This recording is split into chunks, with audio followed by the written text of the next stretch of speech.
I'm Kelsey Moser, and you're watching Thorin's YouTube channel, where no sandbagging goes unscrutinized.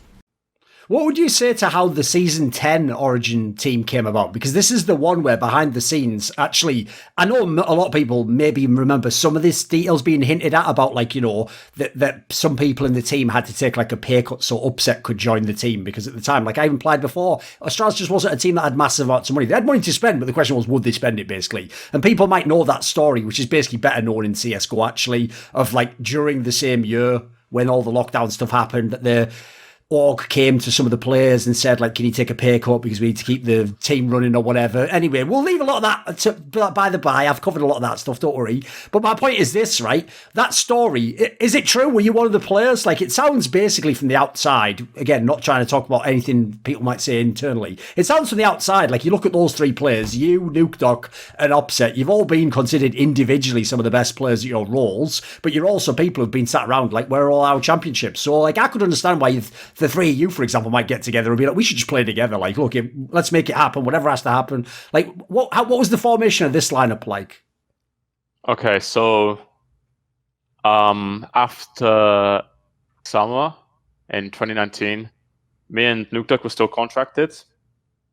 Cold and Mithy were, Cold didn't want to play, and Mithy was like on the fence about playing, but actually we didn't have we just didn't have that much money as an org. Australis, I'm pretty sure, like, they just didn't have that much money, so they offered Mithy I don't think they gave him like a great offer. So right, which was, you know, I wanted to play with him again, but for sure, whatever. And we wanted to get upsets. We knew we wanted to get upsets. Like Erland or Nukeduck rather had played with him before, and he was also a guy that I respected a lot already. I've spoken to him a lot. I knew how good he was, etc. We had Chulotto and Nukeduck who played with him before, and they telling me how good he was. So I was really happy to try and get an upset. And upset was like a super. He's like a pretty high in demand player at the time, obviously, with how good he was, how good he is. So he needed like a decent offer at least, and with how the budget was going with Origin and Australis, I mean, I don't know, like, it was just like a mess. But we had to all, like me, Nukeduck, and Gelotto, we all took like pretty sizable pay cuts to try and get upset. And upset as well, like he turned down like huge offers in exchange for like joining Origin and, you know, trying to make this team look like he also like, you know, did the same where he like turned down like a huge offer, like or like other like much bigger offers in exchange for like joining this team, where like we all otherwise took pay cuts as well. We wanted to play with each other, right? And, you know, we were all on this org already, so we had to make do. So like also like mad respect to Upset for actually doing that. And then we also knew we wanted Cirque. He had like a really good performance at Worlds, and I thought he played like pretty good in the summer. Sure.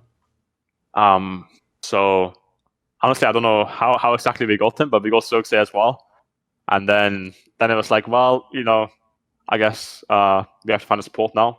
Mithy didn't want to join, because I mean, they were giving him like I said, I think they were just like not being very respectful in regards to what they were offering. Which, you know, it's just like it happens when you like spend money on other players and budget issues. So Mithy wanted to like do something else. I think that's when he went into coaching, right? He like started coaching Fnatic. Yes. So he was like already like unsure if he wanted to play or not anyway. And we had Case. Also, Case was like a super fucking good analyst as well.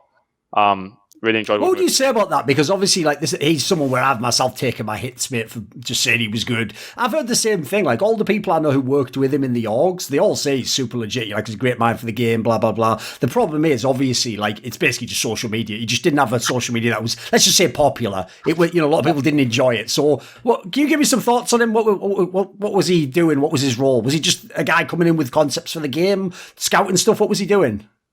Okay, so. Yeah, he was like doing really good scouting reports, and he was like obviously like helping with concepts for the game as well. The main difference, I would say, with Case compared to like normal analysts, is analysts in League are typically pretty bad, I would say. But Case was like really like, actually, you know what? Fuck it, I'm gonna say staff in general in League a lot of staff in general in esports, from my experience, have been maybe bad is a bit harsh, but like not optimal. Let's say that instead. Sure. So when you find someone who's actually like really insane, it's pretty rare, I would say. And Case is one of these guys where I thought he was really good at what he did. Because like I said, other analysts, they would present information that, I mean, it makes sense. Like they're saying like information that is true, but it's like so fundamental and basic that they need to like understand that they are like talking to 5 professional players who are doing this as a job and like doing this because they understand the game really well already, right? So as your job as an analyst for like a professional players, you have to present information or concepts that we don't know about. And that's why it's tricky, right? That's what a lot of analysts, in my experience, they don't get. But they need to like find the shit that we don't know or that we're not thinking about.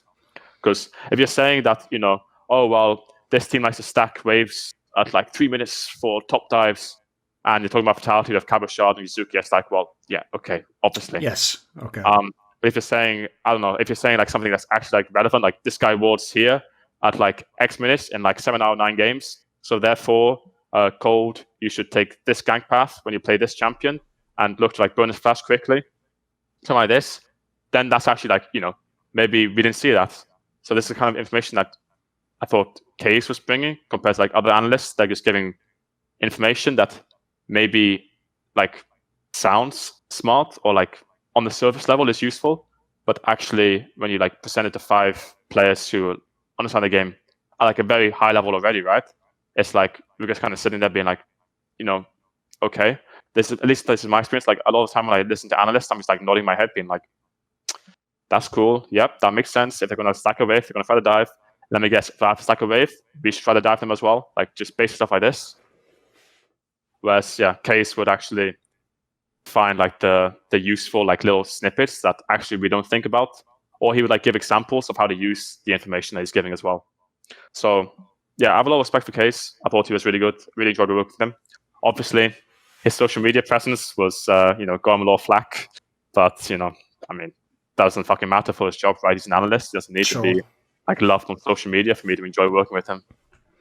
What did you think about, like, I'll just ask one question on this topic, but I want to do it from this angle about the whole, like, money thing and Astralis. This is the angle I want to ask it from, right? Obviously, people might know on the CSGO side, I had my own issues with that, and I thought some of the things they were doing are a little bit shady, or, like, you know, I thought like they were exploiting players a bit. But on your side, the part that I can't handle is this, mate, is if you know the context already of the part of the story where you guys took the pay cut to get upset, the idea someone's then going to come to me after I've already taken a pay cut to get a better player into their team. Remember, like, even though he's your teammate, it is their fucking team. You don't own Origin. The idea after that, someone's then going to come and say, can you take another pay cut? Like, that's the one I can't handle, mate. Like, that does seem to me, like you were saying about the offer to Mithy, I'd feel disrespected if someone did that. Aren't I one of the best players? Like, what the fuck is this? Why would I give you my money that I earned for my job? Like, did that not rub you the wrong way a bit? It really, it really did. But not necessarily, like, I don't mind being, like, asked, because I can understand if they're, like, you know, they made, like, bad financial decisions, and they're, like, really, like, trying to, I don't know. If they had to, basically. Exactly. If they're, like, trying to salvage their city decisions, because that's the impression I was getting, that they were, like, trying to salvage, like, the fuck-ups they made, in, like, whatever way possible, then I can understand it if they're, like, asking respectfully. But I think the way they did it was like really, really bad, honestly. I don't know exactly like how much I should go into it too much. Shall I do it, right? What about this then? Let's just say I heard a story. Could all be nonsense, Alphari. I heard a story that it was some mad shit. Like, they straight up just told everyone, like, before a playoff game, like, yeah, everyone has to take a salary or we're going to fire some people today. Like, some mad, like, as in, like, you know, some guy in the office. Like almost like a movie scene or something. Like, what? Like, it wasn't like, as you're saying, it wasn't like, you know, some polite, like, email. Maybe we could discuss, like, you know, it was sort of like some fucking crazy movie scene or something. Yeah, I mean, I'm not going to say that that's wrong. That sounds pretty plausible. Yeah. Okay.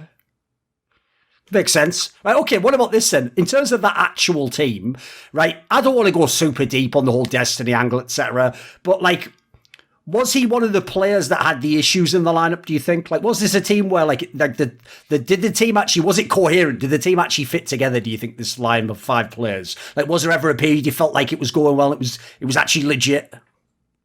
For sure. I think in spring, I was like actually pretty optimistic. I mean, obviously honeymoon phase, like we had like some pretty good players. Like I was really happy to play with Cirksay and Upset and Destiny. I mean, I really like the guy. I think he's like not actually bad. I think he's like fine. I mean, he wasn't like a player I was excited to play with, let's be real, compared to upsetting Cirksay. So I was like really hyped anyway. And I was also like, I thought we had a really good coaching staff with Gilotto and Case, to be fair, compared to like most other teams. So, and we had a decent spring, I think. I can't remember exactly how it went. I think you maybe came like 4th or something off the top of my head, I think. Yeah, I can't remember either actually, but It's decent though, yeah. In playoffs, I thought we were like I thought it was actually possible to beat teams like G2 and Fnatic. Didn't happen. And I started seeing like more and more flaws within like some of the players that I was like previously super excited to play with. Like for example, like Cirksay. So I thought he was really insane on Splice, and I thought he was like still good to okay on Origin, but I started seeing like his flaws more and more as I played with him. So he's like really good at being efficient and like farming his jungle and basically like being kind of greedy. But then when it's like Pantheon Elise meta versus Jankos and Selfmade, I think he was like slightly, just like a little bit worse, honestly, compared to these guys when it comes to like ganking, hardcore like ganking junglers like Pantheon Elise. This was the meta for a little bit, like going into playoffs. Then he's just like not as optimal. And the thing is as well, I think on paper it kind of made sense, but I think the personalities really didn't work well together either. What I mean by this is like, I've already said Upset is like very vocal, especially early game, and quite demanding as a player.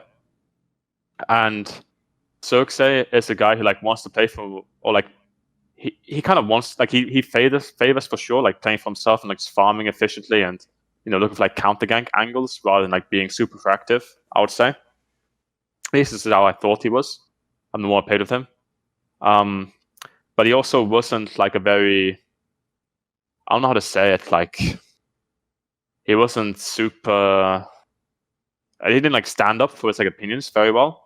Right. And with having Upset as his AD carry, it didn't really work too well sometimes, I think. Because Upset would, So you're just getting drugged bot all game yeah, long, basically. exactly. Like, Okay. not even, yes, I mean sometimes, but not even. It's like in discussions as well. Upset was like very vocal. Right. And, yeah, I think that Cirksay just like lacked maybe confidence. I'm not sure, especially as like a split went on. It's like as the year went on rather. I mean, obviously everyone started losing confidence too. But I think like Upset and Cirksay together, that was like a bad match. Or at least if you like wanted these players, then you needed to have like a really strict coaching staff to like kind of make the conversations actually work rather than just like one-sided, which is what was happening. I think sometimes was like one-sided conversations, because like Upset was just like, rather than like talking with each other, it's like Upset was talking to him. So I think in terms of players, it was like really exciting to start off with. I think going into spring playoffs, I was really confident that we could actually win. But then a lot of shit happened. Like we had, champion pool issues. We had a few playstyle issues. Like we said, we weren't super proactive. Cirksay naturally wanted to like play a little bit more for himself, which is okay if like the meta allows it, right? But then Nuke as well, like wants to play like a little bit more for himself rather than Rome at the time as well, which is okay as well if the meta allows it. But at the time, it was.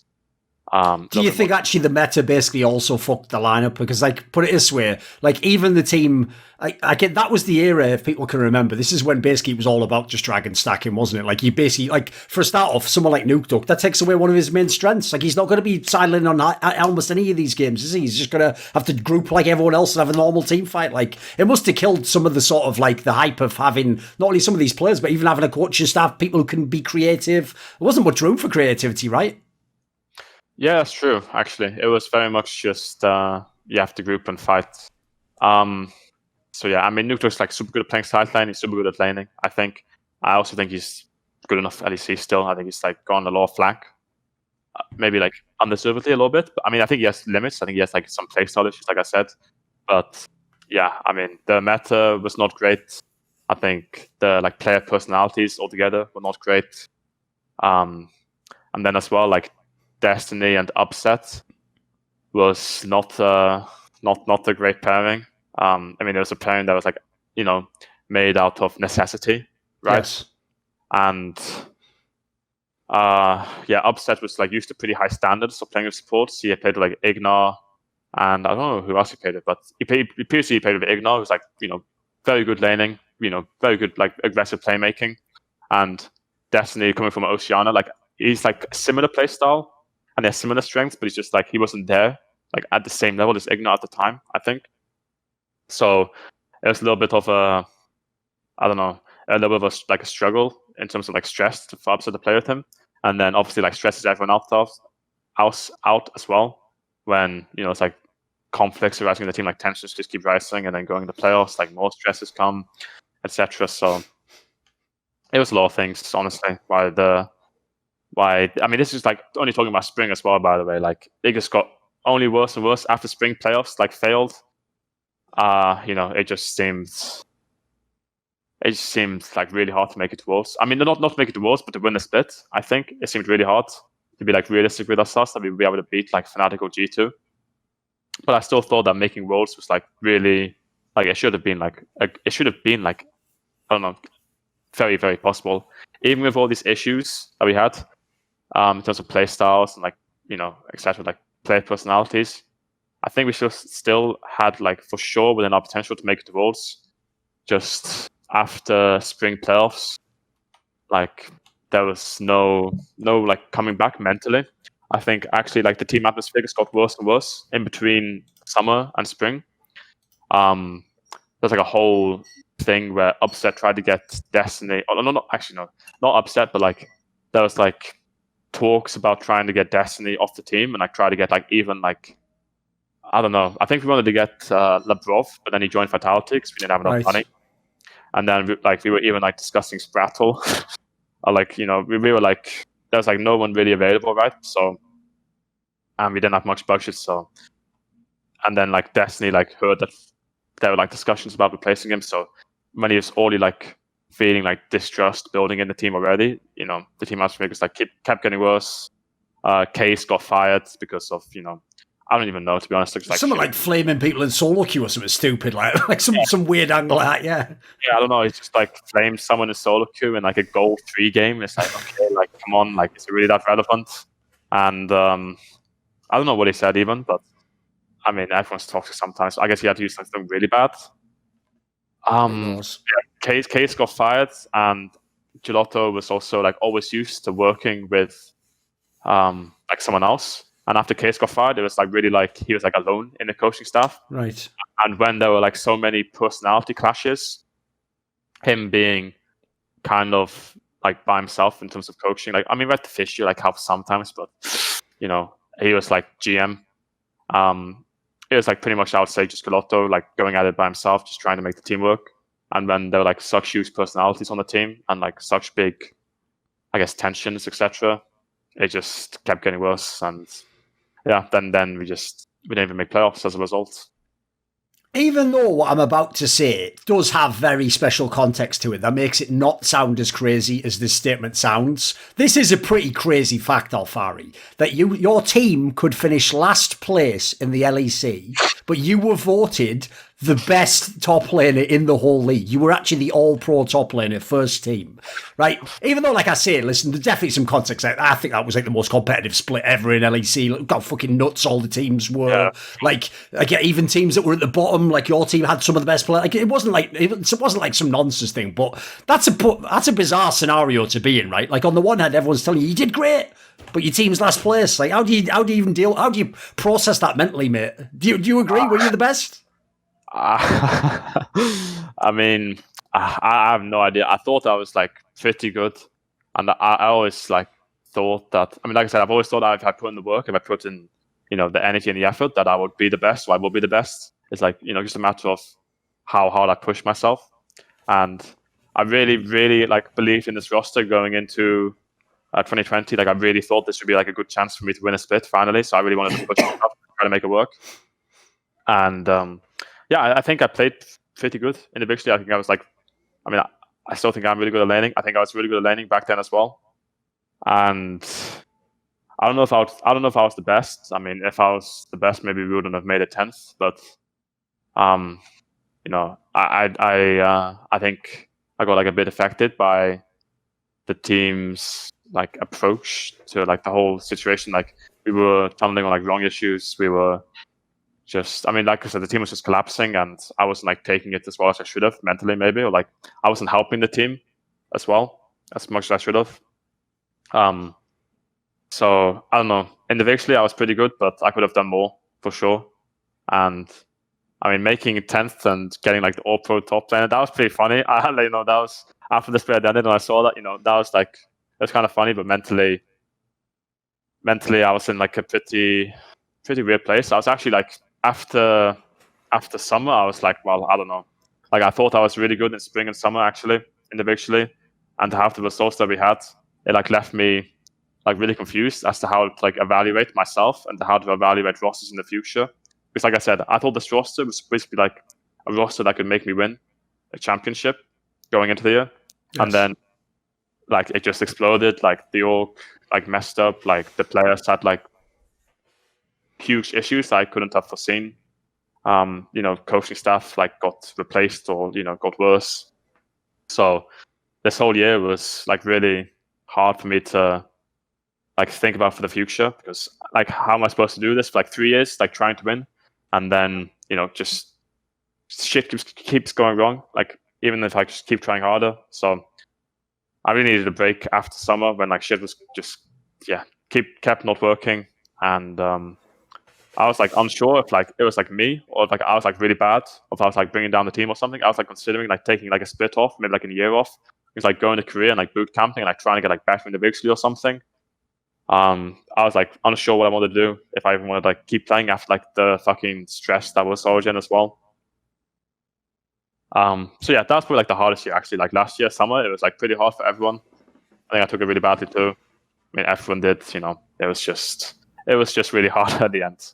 Yeah, understandable. Well, along those lines, like if I do like the career rundown now and I say like, oh, he made it to Worlds once and get top 5, top 8, and then you were in 2 finals in LEC. That all sounds pretty good. Like there's plenty of very good players where that would be like a whole career resume. Doesn't sound as good though that if I say those 3 accomplishments, 2 of them were the first year in the Misfits team, and in fact, as we're kind of alluding to now, arguably the 2 best lineups you played for were the 2 Origin lineups, and those were the years where you didn't get to go to Worlds. You only got the 1 final. So, like, at this point in your career, like you were saying, you even questioned, like, should I keep playing? Maybe I have to retire or take time off. It has to be about accomplishments now, right? You've had years where everyone said you were really good, and individually you felt, but eventually it has to. You've got to get some trophies. You've got to have a big final or something, right? That must be a motivating factor right now.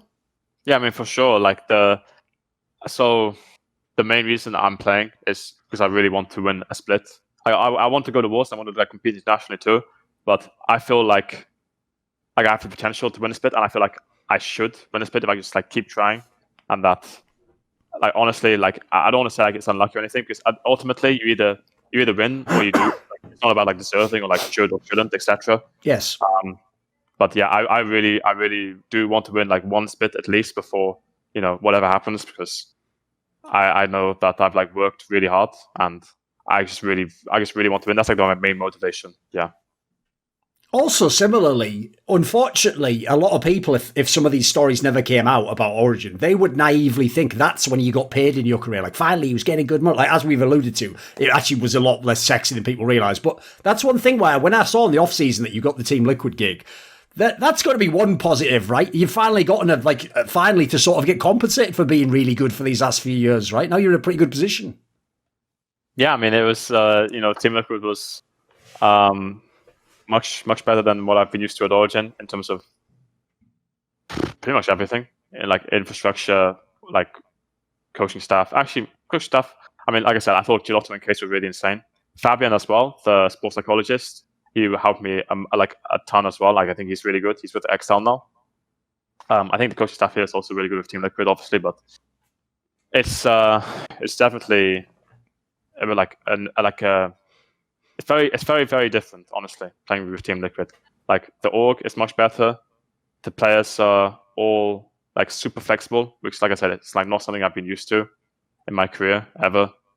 And yeah, I mean, it's like less stressful. Obviously, I still need to win, and I still need to like try my best. But so far it's been like not as half bad as like Origin last year.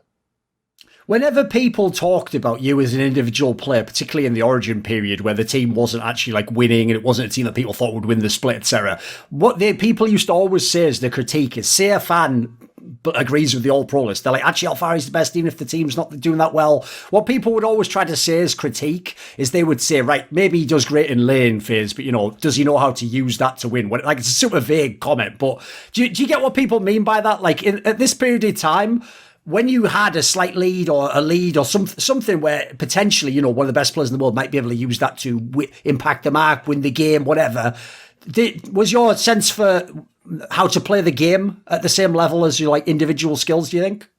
Is there anything to the criticism? Is it just nonsense? I think there was like some of it's the criticism. I think sometimes I tunneled on okay, so I wasn't as vocal last year as well either, as I've like been trying to improve on this year. So like I said, like last year I thought I was like super good individually, and I still think I'm good individually, but on reflection last year I was like, well shit, like I was really good, but we still fucking sucked. We didn't win a split. So what do I need to improve on? I need to be like better out of game. I need to be like more vocal. I need to be, a better teammate and like look after myself mentally better and look after my teammates mentally better as well. It's like all these different things about like trying to have like more influence, like besides just being a good player. I think there is like some truth to it, I suppose you could say, where I could definitely have like been smarter in terms of macro and being more of a leader for my team and trying to push my lead a bit more. But at the same time, it's like if the map is crumbling and you're only ahead as a top laner, you're not supposed to carry most of the time too. Sure, that's just how the role works. And I think that a lot of it was just I don't know, a way to cope for like bad players, bad top laners, to like try to cope and like pretend they're good. Honestly, like I remember Arome being like, I don't know, I keep using Arome as an example, but like people thought like Arome was like not bad, but he was like I said, he was like really bad in like terms of laning, in terms of like being like an individual player. He was like pretty bad. So you kind of have to like create reasons why he's on the top team. Yeah, exactly. Like why he's like better, or like why X is better, or like what my problem is, right? Because if I was like insane, if I was like super good at laning, etc., and I was like super good at like doing X, Y, Z, and then theoretically we would, I don't know, maybe I would win, but I don't know. There's probably some truth to it, but I think some of it's like overblown. It's just, I don't know, maybe like 50-50. I'm not sure.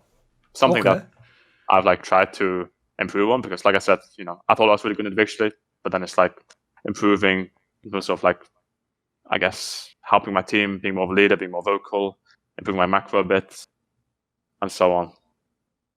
When you came to join this Team Liquid lineup, right, obviously, if you get to play with someone like Jensen, someone who also has won championships, has been considered one of the best players, I always think one thing that actually sometimes pro players, a fan wouldn't understand this, actually a mistake they sometimes make in joining teams is they'll join teams where it's like, they like a guy as a friend, or this guy, they've just heard good things about someone. But like, I always think if you're someone who wants to have like a legendary career, it sounds harsh, but you really do have to just find other great players, because like the championships follow the great players. So like, if you have a chance to play with someone like a Jensen, even in the past, Nuke Dog, Upset, Mythy, these players, it's not a coincidence they're considered some of the best in their role. Like, eventually, if you get with the right mix of these players, it's going to be the best team you play on. So, was going and play with Jensen also appealing? Was it? So, did you know much about the guy? Obviously, be on different continents for a while. I didn't know too much about him. Like, I very barely spoke to him. I only started speaking to him in like the off season when I was like negotiating with Team Liquid and other teams. That's like the first time I started speaking to him. We were like just like discussing like what he thought was like going on with TL, etc., and so on. But I mean, he was definitely like one of the main reasons I joined TL. I think if he would join, like he was like considering some other offers because he was a free agent too, right? And I'm pretty sure, like if he would have joined like any other team, I would have just been like, nah, I don't want to join. I think I would just like stay in Europe, join a team in Europe. Because I think you need like a good mid laner, right? I think it's really important to have a good mid laner. For sure. He's like the best, if not one of the best in NA for sure. I think like only Perks is like competition. I guess Power of Evil sometimes too, but yeah, Jensen's super good, and I knew this as well. Like I've seen his world performances. I've spoken to him. I'd like spoken to guys who like knew him, who had spoken to him. I'd watched his games and so on. So Jensen was like for sure. Like I mean, it's like similar to Nuketook, right? Where I was only going to join Origin, or like I was only going to join like a team if like Nuketook was joining, etc. And then Jensen, like I was like, well, I mean, if he's not going to Team Liquid, then I don't know if I can win. I mean, you can still win, but it's not like as appealing. Like maybe I have a better chances on another team, right? If I have like a good mid lane on another teams, I don't know who are you going to get as a mid laner, as a native mid laner in NA. If I'm the import and if CoreJJ is the import, then how the fuck is that team supposed to work? You need a native NA mid laner, and that doesn't work. Like does not exist as far as I can tell. But yeah, like Roma, like Monte or something. Like sure. And suddenly I'm like, well, I'm going to stay in Europe. So yeah. Jensen was a pretty big deal. Like, obviously, this is like a super open-ended question. It's up to you how you interpret it. But like, one of the things I found very interesting about the last few years of League of Legends is even though all those NA owners love to do those interviews where they will like admit like, oh, it's impossible to win worlds and like, we need to change the rules. I actually get the sense if you look at the moves they've made, particularly Cloud9 this year and especially in the past year's Team Liquid, I actually think those owners do think it was possible for NA teams to do stuff. I mean, some of their teams obviously have done shit like Cloud9 made top 4 worlds a few years back.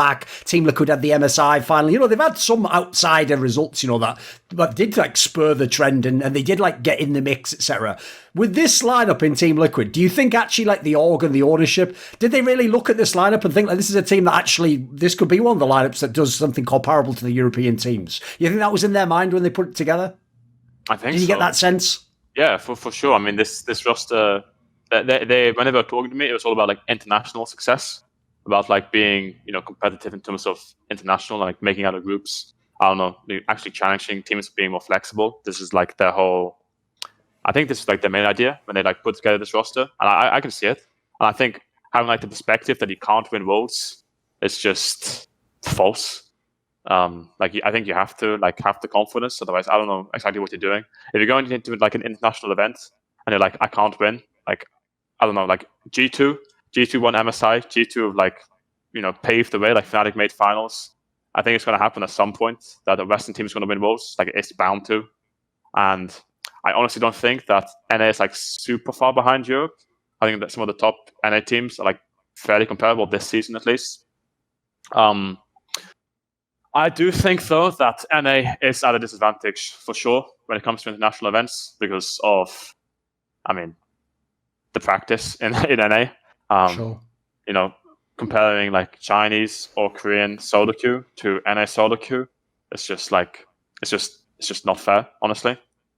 And I think EU is like slightly better solo queue too, but honestly, EU solo queue is like pretty shit right now too.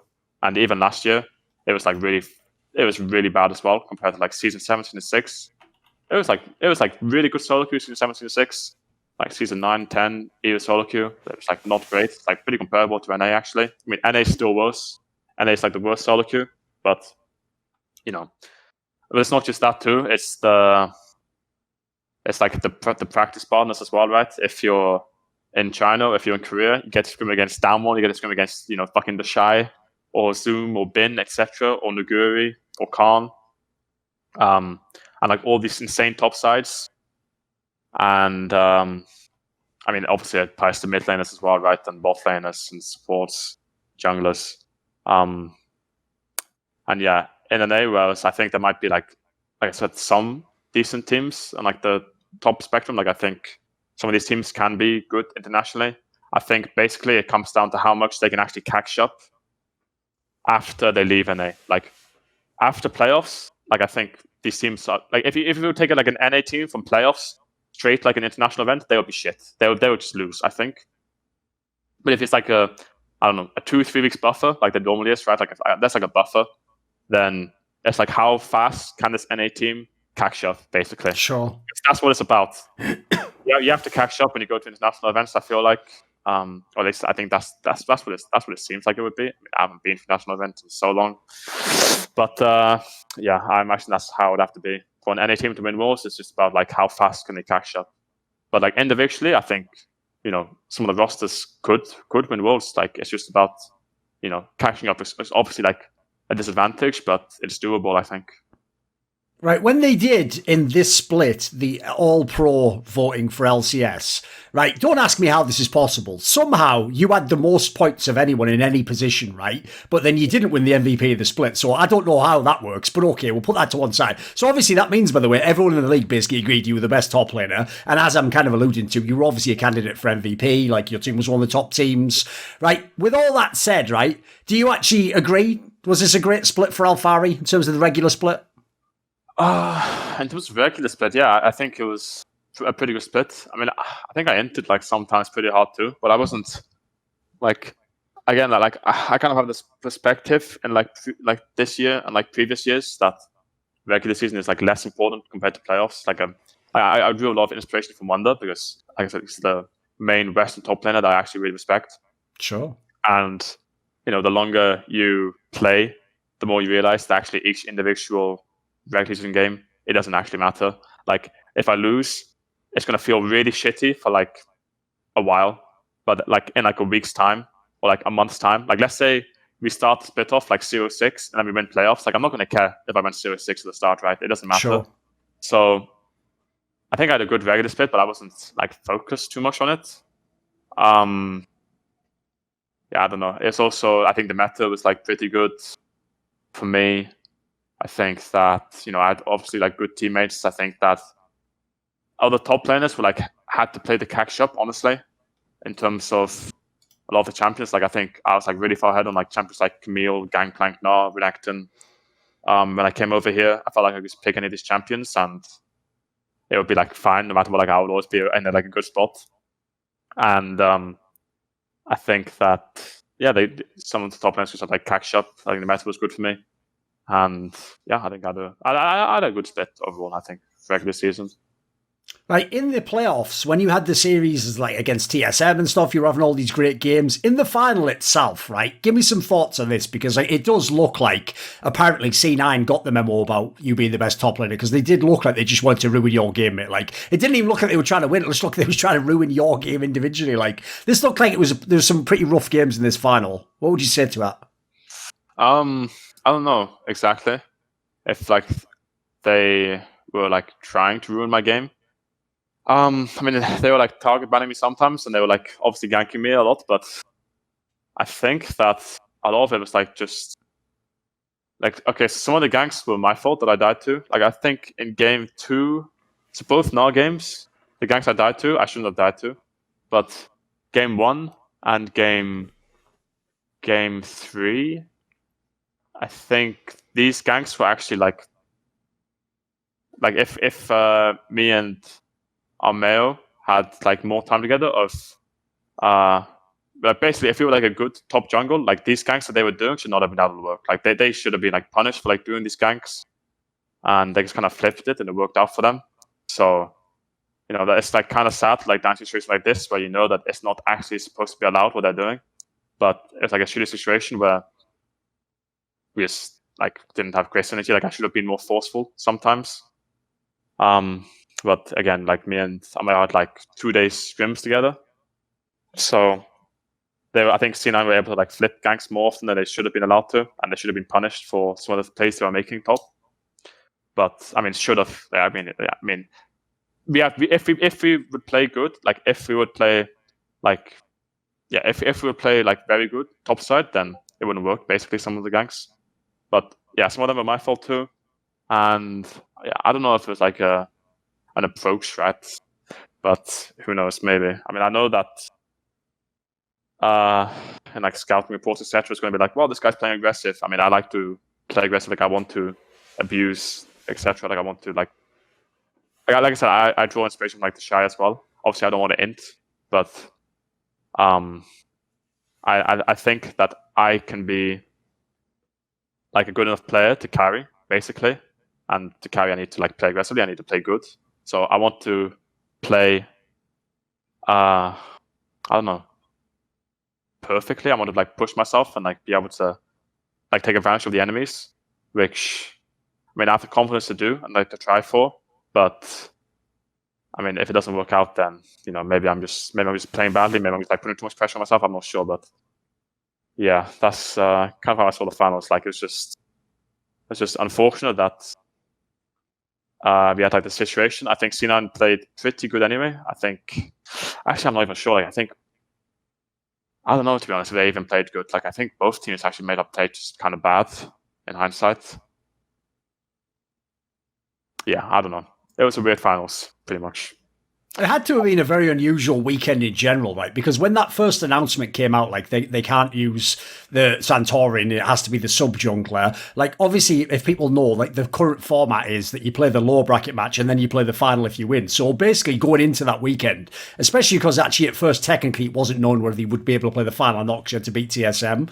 When I first heard that, I remember thinking, well, the whole fucking playoffs is ruined now because, like, what if TSM just wins and it's TSM C9 in the final? So at the beginning, I thought, right, that might mean third place for Team Liquid. But what's mad is at the end, now obviously you could have won. Like there's a world where you just win the whole LCS, right?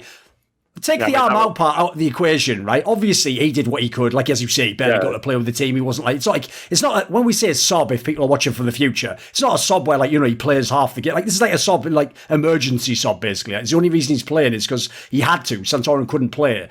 Right? When you look back now, actually it was winnable. It doesn't seem possible, but it was winnable, wasn't it? Yeah, I mean it was insane. Like the thing, like I said, Amel was like put in like a really shitty situation. I mean, we all kind of were a little bit with how little practice we had together, but I think he played like super fucking good considering like the circumstances. Obviously, like that makes it like more sad, right? Because like I said, if he had like a little bit better top jungle synergy, maybe the games could have like gone differently, like some of the other games. Maybe that could have swung more games. We could have like more impact over the game. So that's like a regret. Like if you had like 1 week more practice, like who knows how it could have gone. But yeah, I mean, when I heard the news, I mean, I was disappointed, obviously. But I mean, I've been in this situation before, strangely enough, with Cold. Like 1 week before Gauntlet with Origen, we had to like sub him out and like play with Sansara randomly. So I was like, well, I've been to this one before. I mean, this, sometimes that's just life, right? You just have a shitty situation. You just have to make the most of it. And I didn't know if we would win the whole thing, but I thought we could still. And yeah, I don't know. I thought we could lose to TSM. I didn't think we were just like going to beat them. I thought we could lose to CN. I didn't think we were going to beat them. Like I didn't have like any huge expectations after this, right? I was just like, well, we just have to go. Maybe we have to like play as best as good as we can. And whatever happens. We just had a shitty situation, so we just have to make the most of it. And I think we did make the most of it. To be fair, I think everyone stepped up really well. Obviously, I think that the coaching staff had like good plans, like help him like join the team, and I think everyone made him feel comfortable. I think everyone like played with confidence on stage. Like everyone was used to the stage again. Everyone no one tilted. Everyone just stepped up and like made the most of the situation. So that was really good. Right, one of the things I find interesting in League, because the games lasted so long, and obviously different roles, like probably jungle's the most extreme one, they can just change the way the game's played. And so, the guy who's the best jungler 1 year, next year, maybe he has to start over and maybe his strength's gone or someone else's, right? One of the things I've noticed is interesting about League is you do get it does distill down basic like concepts. Like, for example, anyone who watches League the last few years will know, like, you could be an amazing Roman mid laner who plays like a Carly and Aurelian, all this shit that looks great in highlight videos. But if you don't know how to play like control mages, you're going to have a hard time having a long career as a mid laner, especially like in LEC, for example. Like those champions, Oriana, they're just going to be part of the playing mid lane probably forever. In the same way as if you're a jungler and you can't play the tanks, listen, you're going to look awesome like Shadow did on fucking Lee Sin. But then when the tanks come along, you're probably not going to have a career. That's just reality, right? For top lane, right, Alphari, most people would think, going back a long time ago, the example for top lane is you just have to be able to play a tank. But because actually the last few years we've had this very interesting mix in top lane where, in theory, depending on the comp, you can play almost all types of champions. It just depends on whether your team can function it. If I go and look up now your most played champions in pro player, dude, your top 3 suggests to me, if you want to be, you could just be a top laner your entire career. Your top three most played champions are Renekton, Gnar, and Gangplank. Now, I'll just challenge anyone. Riot might fuck up the game pretty bad, but they're going to have to make the game pretty drastically different for those three champions to never be relevant again in League of Legends in top lane. Like, those basically are the champions, Alphari. Like, at least two of the three are always going to be somehow relevant, aren't they? Like, in a sense, like, you're set up for a very good career here, mate. Yeah, I mean, it's true. I think that Renekton and Gangplank, if they're like ever like decent champions, then they're just like in solo queue or like just like in general, then these champions have like so huge like upsides in competitive, usually if you play them really well. So it's like similar to like, I don't know, a lot of different champions where if they're actually like playable, then they are really insane and competitive. I think the example people usually gives like Rise, right? Because again, it's the one where it can have like 49% win rate in solo queue, and then, you know, like the best player in the world in mid and top just stomp everyone with it, right?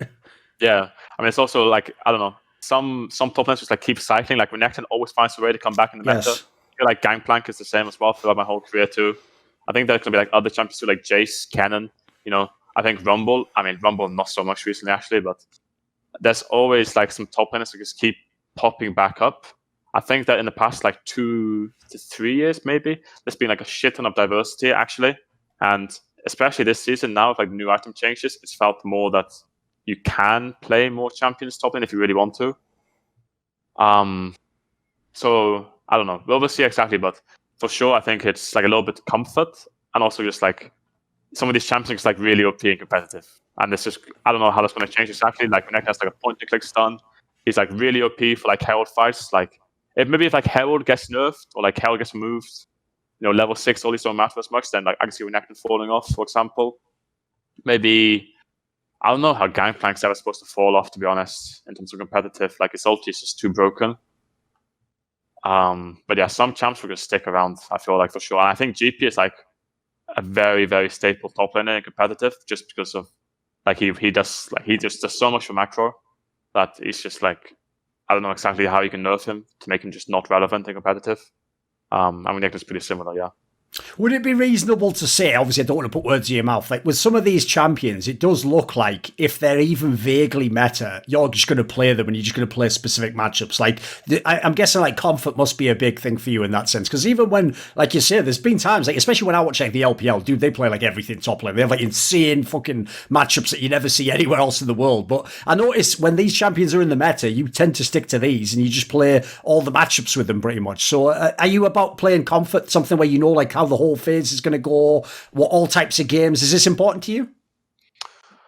I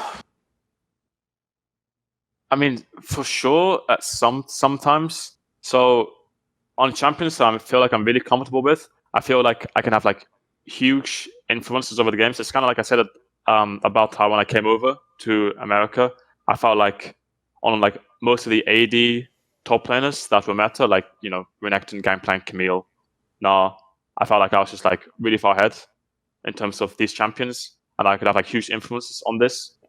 It's not that I feel that I can't play like other champions. Like I feel pretty comfortable playing other champions too. But when I have like a champion that I'm really comfortable with, or yeah, basically if I have like a champion that I know that I can have like a huge influence on, and that I'm like I know how to play really well, then obviously I'm gonna want to play it because I know that I'm just like super fucking good at it, and I believe I can carry on these champs. Like Gangplank is an example where I think I'm actually just really, really good on this champ. Like I don't know if there's like a better Western Gangplank, honestly, in competitive than I am, but I mean possibly, but I wouldn't say so. So if the champ is actually strong, then why should I not like abuse it? Like abuse my own strengths on it? So yeah, that's kind of my perspective, at least for like playoffs, right? Yes. Right, at the end of this interview, do you have like a final message that you want to put out there? Is there anyone you want to thank or say hello to? I haven't thought about this at all. Not really, no. Just I guess thank you to the fans, thank you to the sponsors, the general Team Liquid Plus, etc. Anywhere, I don't know. Yeah, nothing really. No, I'm good. This video was kindly supported by Eddie, Lager15, Pronogo, Shenlong, Zachary Carter, Alexander Rao, Andreas Krocknes, Animosity, Dean Tanglis, Eric Hillestad, Hades, J-Dubs, Jensen Go, Kovacevic, Tobias Bernasconi, Zumba, Zyrathenia, and as always, special thanks to my dude, Jerky's Minion. Do you want to suggest a topic or a guest? Would you like to ask a question in one of those monthly AMA videos I do? Do you want teasers on who the upcoming guests are? Or maybe you want to take part in a discussion about esports with moi? Well, put your money where your mouth is. Join the Skrilluminati today via the Patreon link in the description box below.